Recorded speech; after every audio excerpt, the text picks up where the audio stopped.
What is up, and welcome to another edition of the Bruin Bible. Will Decker, your host. Make sure you guys are liking and subscribing the podcast. We are brought to you guys today by our advertisers. Our advertisers are Bell to Bell Fitness, Shator, a realtor out in Arizona, former Bruin alum, and my main man Howard Cheng, a realtor right here in Los Angeles. Let's go through them, guys.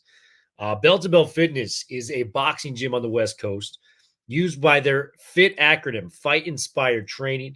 My main man, Tony Gonzalez, was the boxing coach for UCLA for over 10 years. He has built this gym on the West Side to learn how to boxing, stay in shape, and get you all the essentials you need to become somebody that is obsessed with boxing and fitness. Make sure to check it out. Go into Bell to Bell Fitness and say you heard about it from the Bruin Bible, and you're going to get a free session with Tony Gonzalez. So make sure to check that out. Shator, my main man. Shator is a licensed real estate agent in Arizona and a lifelong Bruin. He's a current Wooden Athletic Fund donor and football season ticket holder. When not selling houses or going to UCLA games, he loves to travel the country, checking out different arenas, ballparks, and stadiums. If you're looking to make the move to Arizona or know someone who is, please reach out to our loyal friend, Mr. Shator. His phone number is 602 487 3975. Once again, his number is 602 487 3975. Make sure to check that out. And then the local realtor we got out here, Howard Cheng. Howard Cheng is a local realtor with the Serene Team at eXp Realty. Their team has an office right here in Culver City, though they help clients buy and sell homes all over the LA County and the surrounding areas. Howard and his team do a ton of business and are super in tune with the market, knowing winning strategies to give their clients a competitive advantage. Have amazing vendor referrals, are a one-stop shop for anything real estate, and just provide a ton of value for their clients. Howard and his partner, Kyle Draper, are UCLA alums and a huge fans of the UCLA football and basketball programs. You will often see them at games, tailgating and networking, and staying involved with the UCLA alumni community. They would love to help any fellow alumni with accomplishing their real estate goals. So if you guys have any real estate needs in the LA area, look no further. Howard is your guy. All right, guys, we're going to go into the episode. Man, what is up? And welcome to the latest edition of the Bruin Bible. We got a man who's having, one of the better weeks I can remember. Yes, the Bruins, it was a hard fought game, but they come out with a victory. This man was in Hawaii. I'm talking to him recording. He was on the golf course today. I mean, man, if I come back in another life, Wayne Cook would love to be Wayne Cook in a different scenario. How are we doing, buddy, on this Wednesday, a 3 or 4 days removed from UCLA's first overall game of the 2024 season? We're doing great, Will. And it was funny. I shared with you my golf experience today. I played a Wednesday golf league, and I started off, and this is semifinals. There's only, two groups going today, and we're playing for a championship. And we lost in a card off, so I'll bury the lead here. We didn't advance, but I started off double bogey, bogey today, and that's like not normal for me. But this is what's so cool about like sports. I didn't lose another hole after that. I ended up winning 5.5 to 3.5, so I battled. He got a half point. We tied one hole after that. I won the rest of them. So what's great is sometimes in sports, like with UCLA, when I guarantee you, every player I've listened to, they're not real happy with the way they played. I think they thought this was going to go different. But man, it's you just got to keep going. You said it right. It's not how hard you get knocked down, right? It's you got to get up and you got to keep fighting. So, what's really cool is the team has a video to watch. We're going to get into this and break it down. There's plenty of things they did not do well, but there's no reason why you can't get better and go out against Indiana and play a game where you maybe look more like the team that I think a lot of us thought you were going to look like going into the season. Yeah, there's a lot to clean up. It really made sense how Hawaii had a game the previous week. They were able to iron out the kinks. They looked like the more, accomplished team in the first half by all metrics. And then the second half starts, and UCLA really made some great adjustments. We're going to talk about some of the issues that I think could be prolonging past that game. I at least hope not. But there was a lot to go off of with that second half. And, you were out there at the game. I just want to get your impressions. What was it like watching the game in the first half? Because, Wayne, I've covered UCLA for about 4 years now, and I'm struggling to find a worst half of complete football than what we saw in Honolulu, last Saturday. What were your thoughts in the booth with Matt Stevens? Just thinking about So, well, I wish I was in the booth with Matt Stevens. I was on that field sweating my butt off. Like I'm telling you, that sun would not go away. Like that 1:30 game, Hawaii was hot, and humid. But yeah, I was disappointed. I mean, you know this as well as I do. I've been trying to explain to people that there's a lot of really good players coming back.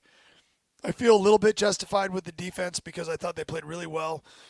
A player that I absolutely love, Cam Madrano. I think if you don't, if you have to not really get football to not see how valuable he is to this team.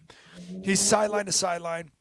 He's absolutely nothing but effort. He's become an absolute leader on this team.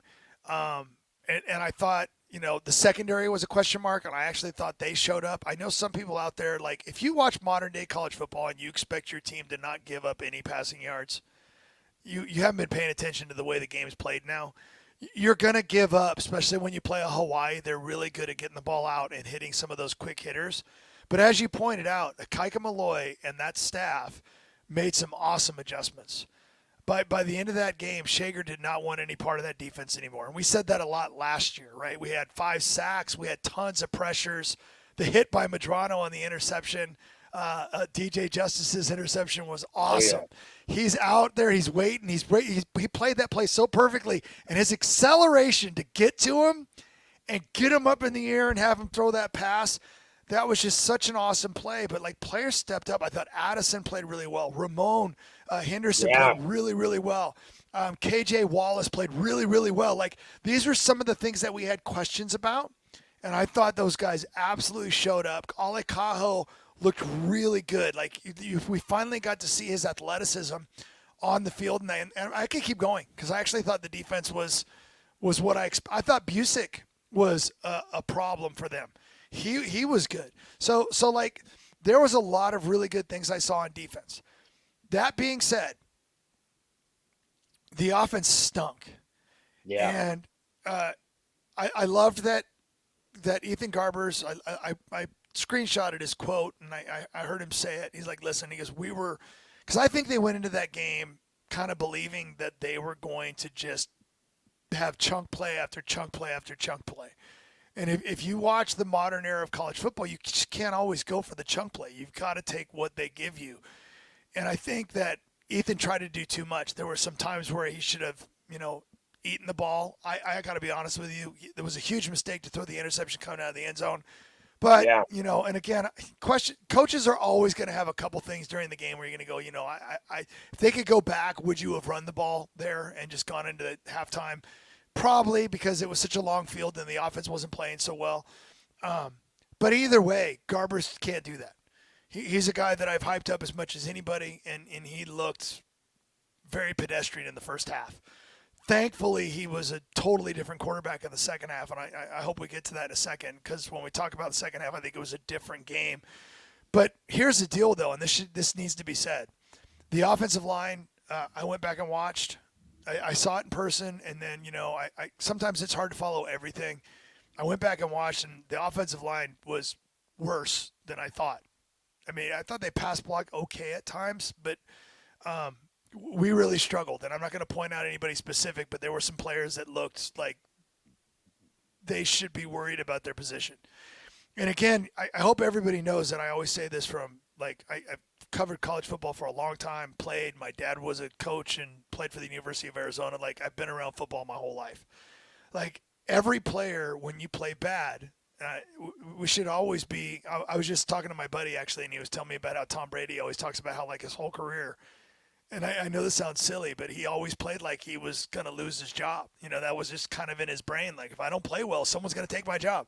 And I wish everybody would play like that. Because when you put a bad performance on film, you got to be saying, like, there's another guy that wants my job really bad. And so some of the offensive linemen need to really watch that game film and be honest with themselves, because it was not good enough. We're not going to play another team. And listen, Hawaii tried to bring it, and they did a lot of stuff, whatever, but so what? We were bigger, faster, and stronger than them, so we should have been able to do much better. I mean, our run game was anemic. I don't know if that's the right word. It was terrible. Like, we couldn't get anything started, and that starts up front, and that's kind of a bummer. So that's what concerns me going into the season.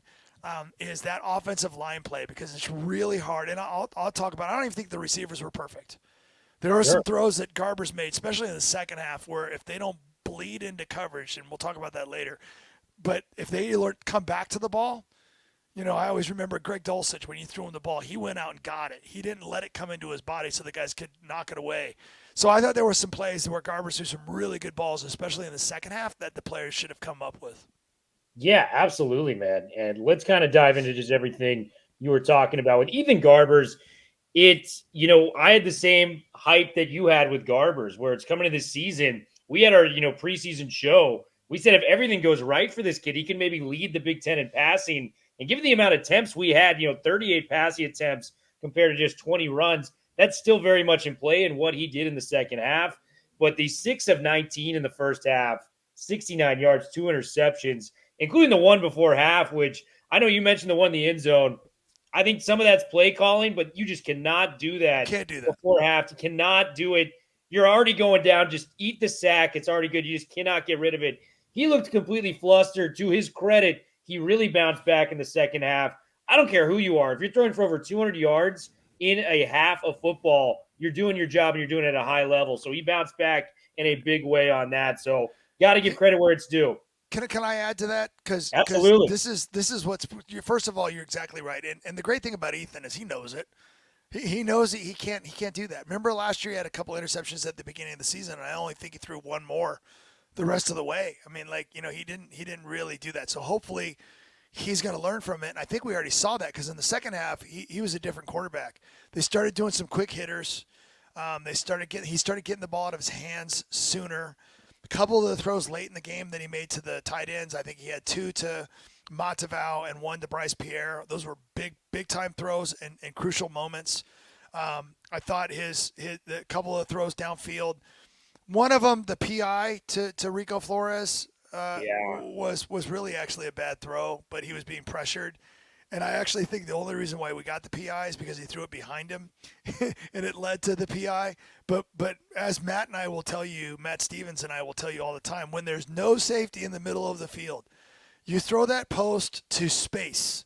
You put it up in the air and you throw it to space and you let them go get it. You don't want to throw it behind them in that situation because there's nobody else out there. So they got away with that one, but then that next post was a great throw. I was very impressed with what Rico Flores did. I thought he had a very good game. But I do have to point this out. There was a couple of slants and a couple of deep routes where, and I want everybody to try to picture this in your brain.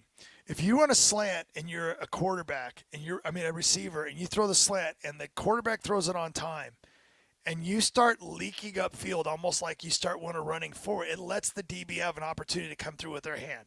If anything, you should flatten out and come back to the ball and reach out and get it. You have to feel that. Like, you have to feel the person behind you. You can't leak into coverage. The same thing happened on some of those deep crossing routes. The receivers were kind of almost like bleeding upfield. And another thing we have to point out, should Hawaii have such tight coverage on our players? Like we've been talking about, and let's be honest, we've said it too. This is an elite receiving corps. And it comes down to, and again, I'm not being mean. Are they?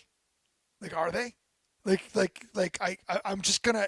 I'm listen, and I listen. I feel like I love this team enough. I'm around this team enough. I talk to some of these players. I hope that if I'm a quarterback, I don't want you missing those balls. I want you fighting, and you're gonna miss some, but I want you coming back to the ball and making a play for me. Especially if it's a 50-50 type thing. There was 3 or 4 I can think of that were pretty good throws that got knocked down by the defender. I want you to find a way to make that catch.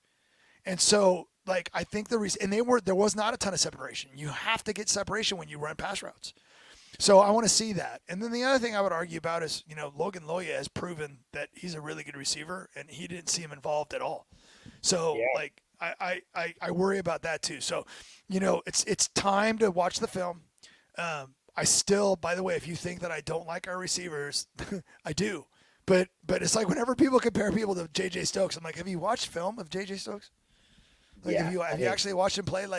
I was in my classroom the other day, and someone posted the UCLA San Diego State game when Marshall Faulk played, and in the highlight, it was like a classic thing that someone posts on social media. And it was JJ catching a corner route and then like making three people miss and scoring a touchdown. And then, I mean, it's like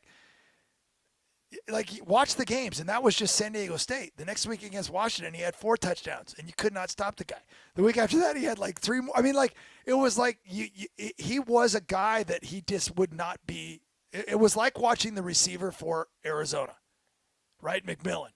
Yeah. Oh McMillan's my that guy. gosh. Yeah. Wow. McMillan's that guy. Like, so if you want to be a part of an elite receiving corps, then you got to not want to go down. You got to not only make the catch. Like there was a pass to J.Michael across the middle where he kind of went down to a knee and missed it as he was falling down. He should have never gone to the ground. Just run through it. Run through it and make the catch. So, and again, not picking on anybody. They made enough good plays in the second half, enough big plays to win that game. But my whole thought is, if you guys want to be that team you think you're going to be, you know what I mean? I watched the game, and I saw a star in Cam Medrano. I'm like, dude, that guy jumps off the screen when I watch him play. He is so fast. He looks like a guy that used to be a receiver. And there were other, Jay Toia, man, he's always there. Like, every time you look at this big number 93 in the middle of the field causing problems, okay? On the other side of the ball, we didn't have really anybody causing too many problems. I would say Rico was the one that probably stepped up. Matavao had a good game when they threw him the ball, but I think they need to be a lot better. And I think all those guys would agree with that. Yeah, I think that is, well-earned criticism right there from what we saw. And I think for truly this offensive passing attack to be what we think they can be, Wayne, because we talked about the playmakers out there. Your Sturdivant, Rico Flores looked fantastic. 3 catches, 102 yards, and a touchdown. I go back to that one play where Garbers is rolling towards the sideline. Not even a touchdown catch. And at the last second, just let it go. Found Rico. Rico goes 53 yards down the field, getting UCLA. That was the short one back across his body. Yeah, And beautiful. One of my play. favorite plays of the whole game. That was an awesome play. Yeah. Garbers has that ability to manipulate defense with his legs. I mean, he was our lead rusher. But I think that's the main problem I have, Wayne, is can this passing attack be as good as we think it can be with no threat of a run game to be able to fool the defense? No. You know what I mean? Yeah, no. I looked at the teams that I thought played some of the teams that had tough games, and like Penn State, they ran the ball well. Like some of the teams, like where SC and LSU, really neither one of those teams ran the ball that well, but they threw the ball really well. In the second half, though, and this is what's great, if you're not running the ball well, and you can get the ball out quick, and they did a lot more of that. And for Ethan Garbers, I mean, we were saying it the whole first half, dude, don't force your throws, run. Get 4 yards. He had several opportunities to run in that first half. And then in the second half, you saw him take those opportunities, and his legs were great. I mean, he really affected the game with his legs running. So, but to answer your question, we have to be better. I have a feeling that Jalen Berger, I know he was at the game, and I know he was suited up. I think that he'll be fully ready to participate. I don't really know exactly, but I have a feeling players like Sharif Say, on the defensive end, and then also some of the guys that transferred in a little bit later. I think they're still want to make sure they're in good enough shape to where they don't get hurt. But really, the run game was bad. They just couldn't get anything. We had a couple of okay runs. I think Keegan had one up the middle where he kind of ran through somebody, which was good to see.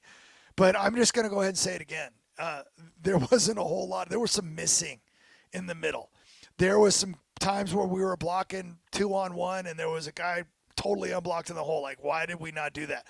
We didn't. Sometimes our guards wouldn't get off who they were supposed to get off to get to the second level and get the linebacker. Like, I just kept seeing mistake after mistake after mistake. And now remember, DeGiorgio is a really good college football player, and he did not play, so we did not have that. And then when Unije got hurt, and I thought, him being hurt, and then, we're just going to struggle when you lose 2 starters. But there's some things like are we going to keep Josh Carlin at center? Are they going to think about moving Yoon in and letting him play and moving Josh back to guard so we have our 2 starting guards from last year? Like there's some by the way, I'm not saying that should happen. I'm just saying that when you watch the game and I watch the film, we've got to get better up front. There was too many people missing assignments.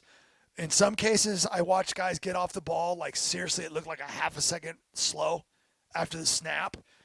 Some players look like, and maybe it was the heat, maybe it was dehydration, I don't know, but there was some slow movement out there. I will say this though, is it Prongus? Yeah, he Prongos? played. Yeah, He was like one of our best linemen, if not our best. I I really like his athleticism. He's a big kid that I know he was a basketball player. Like he can move. He's got good feet. There's promise there because I don't like to see guys that look like their feet are in cement.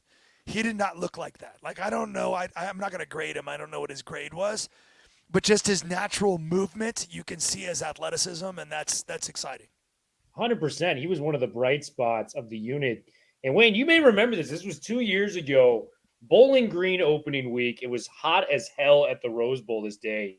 I think it was like 100 degrees in Pasadena, just a scorcher. I actually had a media pass to that game. And the offensive line looked, dysfunctional. This is when you lost your Sean Ryans and your Alec Andersons. And you're just kind of going, is this really a unit?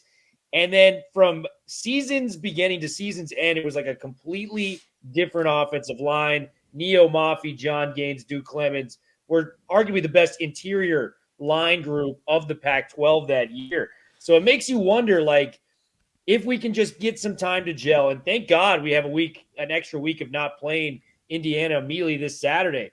If I'm, Juan Castillo, I'm getting these guys together every single morning. I'm doing two-a-days if I'm him because it's like, hey, fellas, like we did not get it together just right. We got to work on this. Can you remember a similar time, when you were playing where a position group that you were a part of, you guys had a bad game and you guys put in the extra time to make it better come the following game and it made an extra difference for you guys? So just so everybody understands where I'm coming from, I mean, like, none of this is ever like I can be as positive as anybody else, but like when I see it as an athlete, I would like someone to tell me, like, I was teasing you that after my golf match day, after 3 holes, I literally sat in the golf cart and everybody got up and went up on the tee box and I just sat there and I kind of like cussed myself out a little bit. Like, dude, you're better than this. Like, stop being such a wimp and get out there and play. Like, because I'm a competitor. Like, I wanted to come back and I wasn't going to quit. And I remember, I'll give you my football analogy. Junior year, my Rose Bowl season, we had lost to Cal by 2, and I threw an interception at the end of that game, and with a chance to go down and kick a field goal, and to freaking, I forget the guy's name, but I hit him right in the numbers too. It was terrible. And then against Nebraska, Tommy Frazier and company, who went undefeated that year until the last game that they lost by, missing a field goal to win the national championship. We lost to them by 1. And I remember sitting, and I've told this story a million times, but I remember sitting in the meeting, and Homer Smith, our offensive coordinator, stood up in front of the whole team and didn't say the offensive line played bad, didn't say the receivers played bad, because in that case, everybody can point fingers at he's talking about the other guy. He said the quarterback play is not good enough. And I didn't play bad. I mean, I didn't have bad numbers. I had us in the game. It's just, it wasn't good enough. And I could have wilted. I could have cried. I could have said, I'm transferring tomorrow. I could have done any of that stuff. But we ended up, that San Diego State game that I talked about earlier, that was the next week. I ended up having 11 touchdown passes in the next 3 games, which at the time was a record at UCLA for that many, for a 3-game stretch.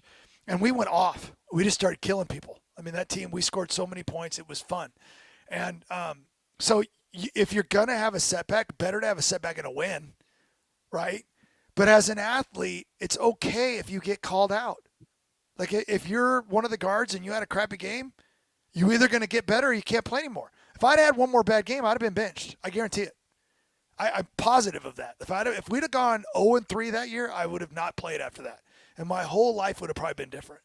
So at this level of competition, if you don't show well, you know what I mean? And what's cool, isn't it great about this game is if you think about last year, Garbers got benched after a bad start.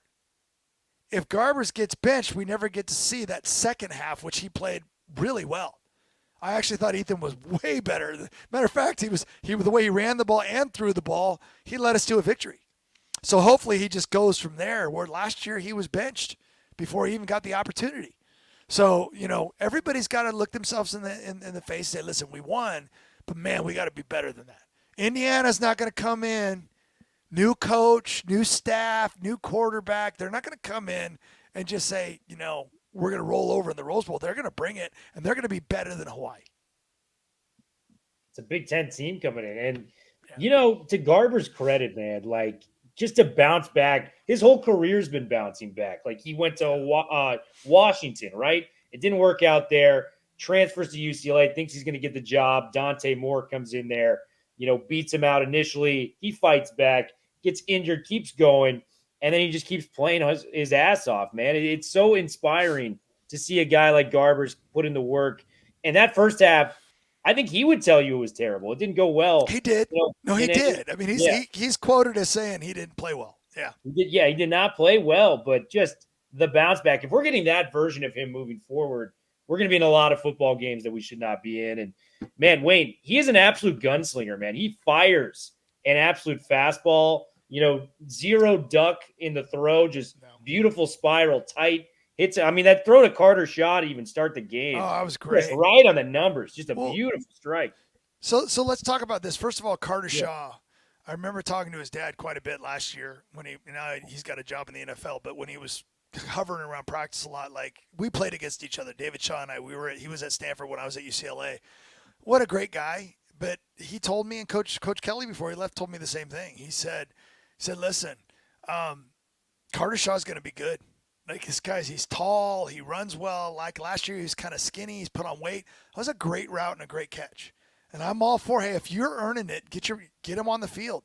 That was a great play. One of my other favorite throws was the one to J.Michael, where he ran an amazing route. Like he post stem, came back down the line. Garber's kind of rolled one way, planted, threw it back, threw kind of a deep curl, and it was just a thing of beauty. I'm like, when you watch plays like that, you're like, oh, we need to do more of that. But remember, though, play action doesn't work if you can't run the ball.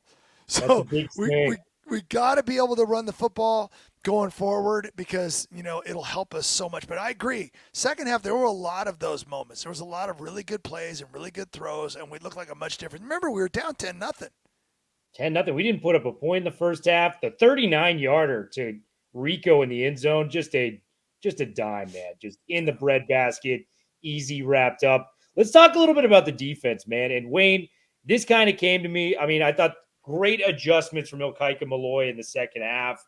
Secondary was active, making plays. I like some of the blitzes they called, with your likes of a KJ Wallace, who looked really good for UCLA. You talked about Ramon Henderson getting an interception, rushing the quarterback as well. But where I want to start is, Wayne, this linebacking room is incredibly, incredibly deep. I mean, you look at Schlesinger, whose name hasn't been brought up enough. He led the team in tackles. Led the team in tackles in that game. Welcome back, Kane Medrano. I mean, it's been 3 years since we had seen him last play against Hawaii in that game. Ali Kahau came out and made some big-time plays. Kane Medrano made some huge plays to disrupt the passing game. We talked about the pick that he altered with DJ Justice. I forgot about John Vaughns until he came out late in the fourth quarter. Femi had to stop on fourth down. There was just a lot of – I mean, has there ever been a deeper room in the last 10 to 15 years for UCLA football when it comes to linebackers? Woods played a lot. Yeah. Schlesinger was in the game a lot. Remember, it was fun to see. It was really fun to see Kane and Oladejo all over the place. Yeah. They would be lined up outside. They would move in over the tackles. They were really coming from everywhere. And those two are great leaders too. And then, I was like so happy to see Ale Kaho healthy. Because we've all wanted it. We all knew he's a player, but he's got some speed to him, and I like that. John Vaughns is a known commodity. I thought Schlesinger was fun to watch. Like he's a player that's going to help. I mean, it's just so much depth. It was a thing of beauty. And remember this too, Jay and Keanu Williams, Tuia and Williams were really good in the middle. I thought Busick showed up. Apu made some plays. It's interesting because Kafusi had a big play in the game. Sidfini Havili Kafusi, and he's a guy that's grown into, the size of a good D tackle. So we're gonna need those guys. Remember, Gary Smith has been in a boot for feels like way too long. So I don't know when his timetable is, but I don't think it's going to be for quite some time. So those guys are all going to matter. Like, we may not have had the pure pass rushers that we had last year, but I thought we did a great job. Like, whenever you see a quarterback that doesn't look like the same player in the third and fourth quarter as they did in the first quarter, that's usually because you're knocking him around a little bit.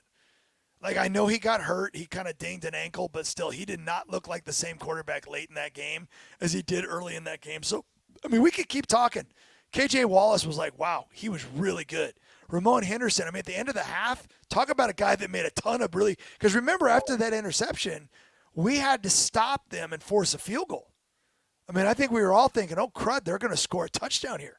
We're going to be down by 14 or whatever it was, and they only got a field goal. So, I mean, all those plays mattered. The defense won that game. I'd give all those guys a game ball.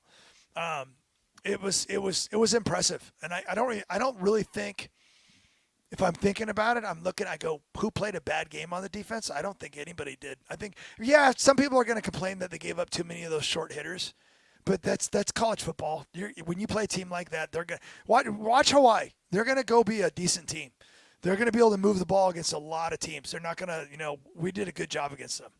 Yeah, and I mean that run and shoot offense is very hard to defend, especially it's just a quick 3-step drop, get the ball out very quickly. And don't even look at the first game. I think they were in a game with Delaware State that was close to the end. Apparently the wind was just insane that game. So it was rainy and windy and nasty. Yeah. Yeah. So like the two scores that, Hawaii has had doesn't really reflect how their offense is going to be projecting moving forward. So I think this is a bowl team, a team that's going to be headed to a quality bowl game. It kind of reminded me of the South Alabama game a few years ago where, we didn't look our best. We somehow scraped it together, won at the end. And then you look up and South Alabama won like 8-9 games that year. Right. Like, it was a very impressive team. I kind of felt the same way with Hawaii. We get a couple weeks to kind of work on the little things with the offensive line. And I'll tell you what, man, Keanu Williams and Jay Toia, Keanu coming in there getting the sack. And I know Toia, the defensive tackle, the nose tackle position, the stats do not really always reflect what was there. The amount of leverage he puts on the offensive line that they have to account for each and every snap. I mean, he's taking on 2 to 3 guys in these. It's like watching like a John Wick movie. Like, he is just going at these dudes. It's allowing, your Ramon Henderson's coming up, your Ollie Kayhouse, Olufemi Oladeja with that stop on the 4th down, him getting in the backfield making plays. Jay Toia will never get the credit he deserves, but I promise you, NFL scouts are watching his tape going, I would love to have this guy on my team tomorrow. Yeah. So Jay Toia doing big-time things, man. And I'm going to finish off with this, Wayne. Obviously, the offensive line needs to get better, which will, help out the run game. If you were to, improve one position group outside of the offensive line as we head into our second game of the season next week against Indiana, what would it be and why? Well, first of all, kudos on what you just said about Jay, because you can see it if you watch the game. He doesn't always make the play, but oh my gosh, he's a problem from the offense. He's just a problem. It would. I mean, 100%. I'm old school in the way that I think that unless you can run the football, you're going to struggle. And so, and I don't know if I can say the running backs without saying the offensive line. I mean, they're together in this. So we've got to. I'm going to cheat a little bit, and I'm just going to say the run game. We're not going to go through this conference this year throwing the ball like a Mike Leach team. We're going to have to be able to run the football. This team has gone, I mean, we can go all the way back to Joshua Kelly. We've been think of all the running backs that we put in the NFL. Britton Brown and Charbonnet and Demetric Felton, and like it just one right after the other. Carson Steele last year. So we were going to have to get this run game going. I think it'll make Garbers a much better player. We want to be able to have play action. We want to do things that will make the defense be honest. Yeah, we might have to throw the ball to get people out of the box so that we can run. But man, when we have run plays where the numbers match up and we miss and we don't get yard, because that's what you want. When you run the football, you want to have the numbers. Do we have enough guys to block their guys? And if we have that and we're missing, then that's where we've got to improve. So I would say of the whole game, if that part was better, and let's be honest, should we have won? I mean, remember Garbers threw a touchdown going into an interception going into the end zone too. Yeah, he threw one going in and one coming out. I mean, we score there. There was like some moments, that stupid fake punt, which was the easiest thing in the world. If those two moments in themselves don't happen, we might have won by 2 or 3 touchdowns. Yeah, it's a game of momentum. I'll give you Right? I mean, one thing. I feel like it's very similar to what was happening with Jerry Azanero when I first started covering this team. Malloy, in my opinion, is a superior defensive coordinator just from what I've seen, but the problem remains the same. And I like some of the things that Busich did. I like some of the things that Alpew did. I want to see that front four generate a lot more pressure because it felt like sure. when we got our sacks, we had to bring those 5, 6, maybe even 7 guys coming in there. We disguised coverages very, very well when it came to the second half. A lot of beautiful things. But a lot of the guys that were getting in the backfield being disruptive were your Madranos, your Olafemi Oladejaos, those type of guys. Yeah. If I can get Busich and Alpew to just generate a little bit more pressure off the edge, I think this can be a very complete defense. I mean, do you agree with that opinion before we leave? Yeah, I do and I don't. We don't have a player on the field that's a lot to, and we might not even have the Murphys at those positions right now. So I think we might have to be a little bit more creative. I think if I had a wish list, that'd be great. Like, but I think those guys can be solid in a different way. So I agree. I think the defense, I mean, they're going to have their struggles, but I mean, if they stay healthy, like we've got a lot of good players. So I'm with you. I mean, obviously you want to be able to, if you can only rush your front four, it just changes what you can do with the rest of the defense. So wish list, yes.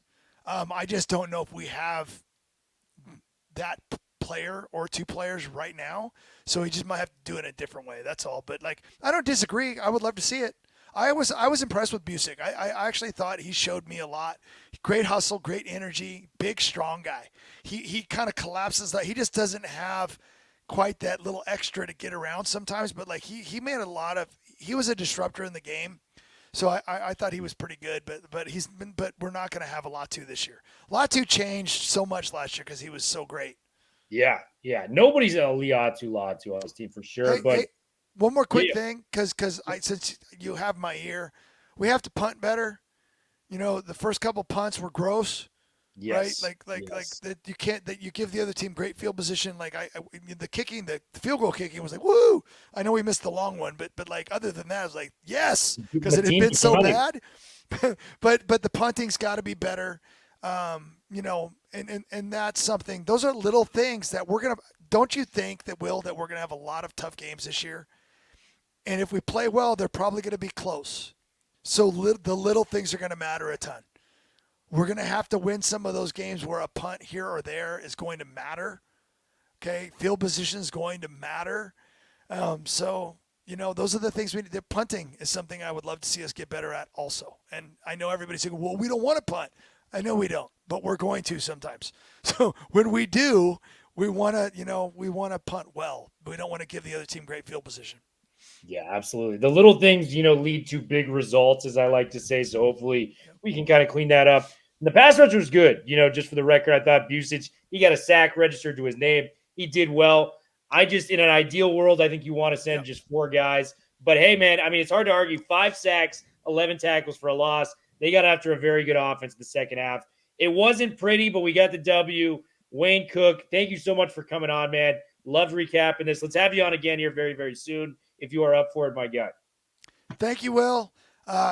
We get a week off. We're going to watch a lot of college football this weekend. And then hopefully Indiana. Man, I'm telling you guys, I know we'll talk before that probably, but man, I hope everybody wants to go to that one at the Rose Bowl. We're kind of lucky, by the way. There's this heat thing going on right now. I'm okay with waiting. Maybe the weather's going to be a little bit cooler by the time we get to that Indiana game. Man, we need it, for all the people to show up, our UCLA fans out there loud and proud. Wayne, thank you so much for coming on, guys. Bruin Bible, we are officially out.